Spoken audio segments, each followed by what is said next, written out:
Hey everybody, it's another one of those kinds of videos, I know, but I'm sure there'll be some Hogs of War on in the background as always, because today I want to talk about the observation of the mind in relation to meditation and being able to let your mind observe itself. Because the biggest problem I find with people trying to get into meditation is the first question is always, what is the purpose of meditation? What am I trying to achieve from that? And there are so many different sources that you can go to, whether it be online or in books, that try to define what it is meditation is trying to achieve, whether it be the big scale things of enlightenment or the small scale things of just being able to silence your brain for a time. And my thinking is that there is no wrong answer to meditation. You can approach it in whatever way you like. But the second biggest problem is just people being able to sit and allow their thoughts to come to them one after another.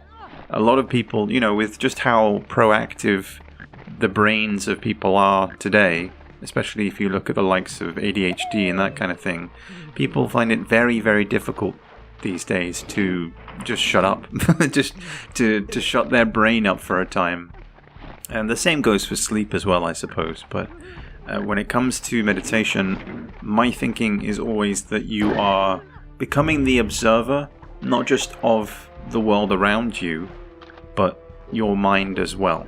When you start to meditate, as you close your eyes and you focus on your breathing and you have all these thoughts coming at you, there are no right or wrong thoughts when you're meditating. You don't want to be trying to push all these things away. You just want to let your mind think what it needs to think, throw what it needs to throw, bounce around for a time, and eventually you will find that the mind will become able to observe itself. It will realize that you as the self are simply observing itself and the world around it, and it will naturally become quiet on its own. But it's getting to that point that can be difficult, as I mentioned. The idea of becoming some kind of observer as well, I think, stretches into the game of life too, where to be living on those two kinds of planes, where you have one foot in the game of life, you're playing your role,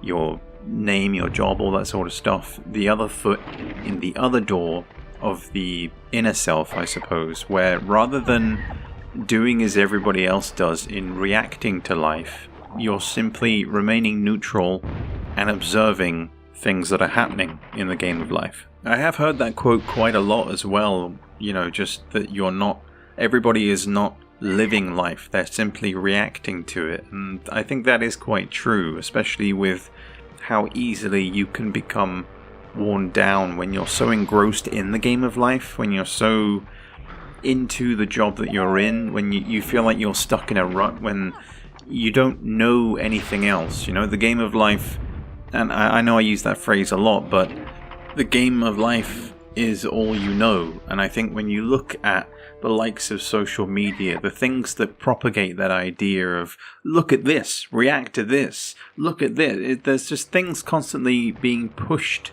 at you all the time. So being able to take a step back from that and, like I say, just remaining in the neutral, it's a strange thing, because you have so many divisions now, left, right, up, down.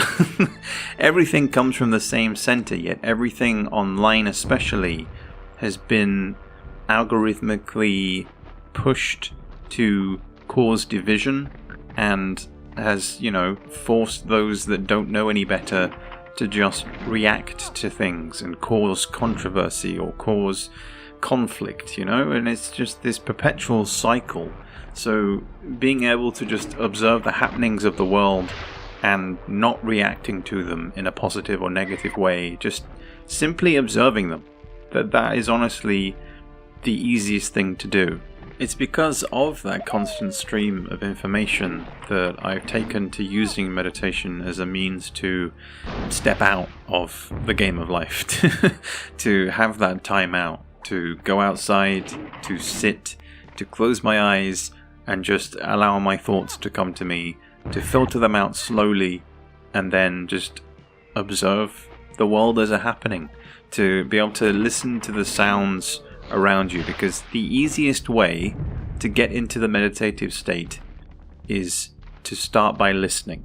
You simply listen to the world around you, you listen to your innermost thoughts, and you go from there. Once the mind is silent and you can then just focus on the noises around you, that's when the feeling of inner peace comes to you.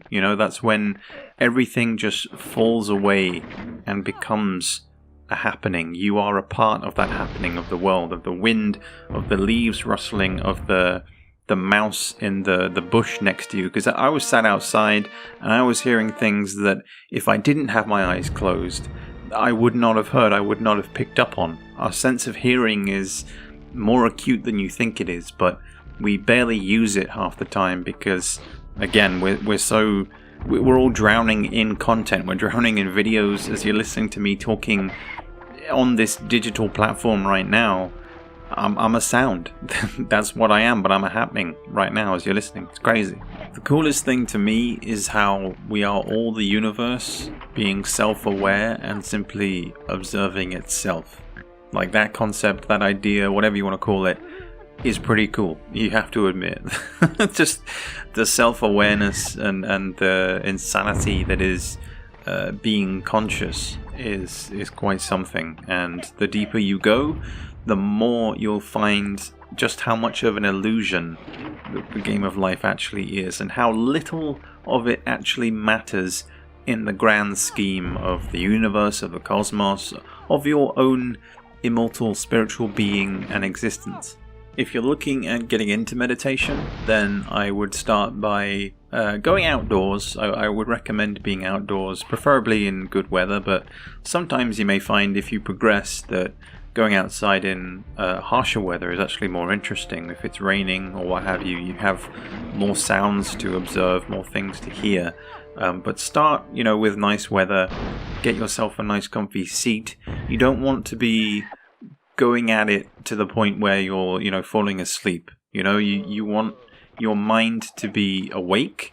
You want your body to be relaxed, but you don't want to drift off into the unconscious where you are then falling asleep, because that's quite easy to do. And if you have looked into meditation before, especially in the Eastern teachings, I've read a lot of things about monks and such who have meditated, but they've gotten too deep into sleep and they've had to be sort of snapped awake by mentors because they've ended up falling asleep.